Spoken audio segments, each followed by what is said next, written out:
Ulit. May sira ng ngipin. Ha? Totoo ba? Totoo ba? Ito si Ray po ka. Patingin ng ngipin mo. Pugi-pugi. Wawa, sira ng ngipin. Pugi-pugi daw. Pugi-pugi. Umuuga yung dalawa eh. Okay lang yan. Milk tit naman yan. Patingin. Sira ng ngipin. Milk. Panda ka mga Sakit yan. Si kailangan yung ano, isang tatangin ng face niya. Kaya nga, dapat iyan na yan. Pinaso, papabulit sana. Gupit nga ng buhok. Hirap na hirap. Ipapadentist pa.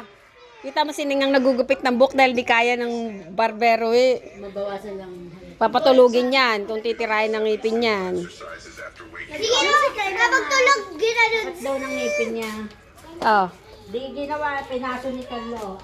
Dapat naka-schedule siya magpapabunot. Si ano, nakapagpabuno. Alam mo kung sino nag-haircut nito? Si Papa. Ang ganda nga eh. Buhay pa yung gumupit. Buhay pa yung gumupit kay Jira. Sino gumupit kay Jira? Papa! Jira, who cut your hair? Who cut your hair? Who cut your hair? Boy or girl? Papa Igme. Boy! Papa Igme. Papa Igme, cut your hair. Umiyak ka pag nagpapa-haircut. Oo nga. Malambutin tayo. Sige. Masaya kayo doon sa anak ni Tita May kapan? Sa klase mo na same kayo na school ni Ate Ali?